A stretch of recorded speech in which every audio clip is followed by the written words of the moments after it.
A massive escalating military campaign is tearing through the Middle East right now, and the shockwaves are spreading fast. To understand exactly how volatile this situation has become, we have to look at a specific moment, March 4th, 2026, in the nation of Qatar. On that day, Iranian missiles slammed directly into residential areas of Doha, Qatar's capital city. When a sovereign nation is bombed, the expected geopolitical reaction is swift retaliation.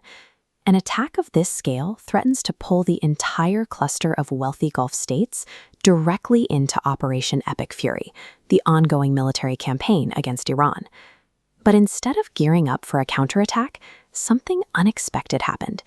Even after Qatari leadership firmly rejected Iran's claims that the missile strikes were an accident, top figures in Doha began urging immediate restraint. The loudest voice sounding this alarm belongs to Sheikh Hamad bin Jassim Thani, or HBJ, the former Prime Minister of Qatar. He is issuing a stark warning to the Gulf Cooperation Council, the political and economic union of Arab states in the region. HBJ argues that direct retaliation is a trap, one that will drag these neighboring nations into a devastating lose-lose proxy war. His concern is rooted in economics. A head-on military confrontation with Iran would rapidly drain the collective wealth and stability that the Gulf has spent decades building. If the Gulf states are being baited into a war that threatens to destroy their own economies, we have to look at who is actually setting the trap and reaping the rewards. To find the answer, we have to ask the oldest question in geopolitics: who actually profits when the Middle East fights itself? According to HBJ, the current conflict is being driven by Western manipulation, a modern revival of the classic divide-and-rule strategy designed to keep the region fractured. The mechanics of this strategy are straightforward. The United States will eventually step back from direct combat, leaving the Arab states to fight Iran entirely on their own. This creates a brother-against-brother scenario, where regional neighbors are locked in combat, rapidly depleting their own military and financial resources. This chart shows the economic flow resulting from that depletion.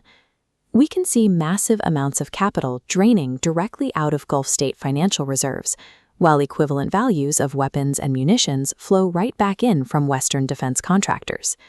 In HBJ's view, Operation Epic Fury serves as a mechanism for a massive, sustained wealth transfer from the Gulf directly to foreign arms industries. The strategic motive goes beyond nuclear containment, targeting a much broader geopolitical transformation.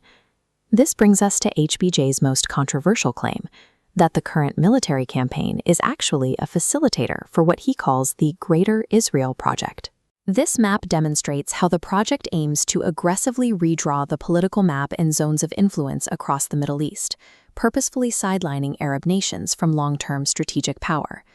We can see the political restructuring taking place through the diplomatic maneuvering of U.S. Senator Lindsey Graham during the ongoing war. Senator Graham has been highly vocal, calling for rapid, binding normalization between Saudi Arabia and Israel the moment Operation Epic Fury ends.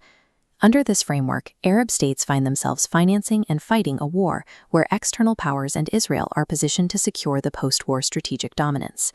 If the Gulf states continue down this path, the projected post-war reality is bleak. Once the global powers withdraw, they leave behind a shattered landscape. For the Middle Eastern states that remain, the aftermath involves three specific consequences: severely damaged economies, a fragile security apparatus, and a massive power vacuum. Contrast that reality with the state of the foreign arms industries, which walk away with record profits and zero physical damage to their own home nations.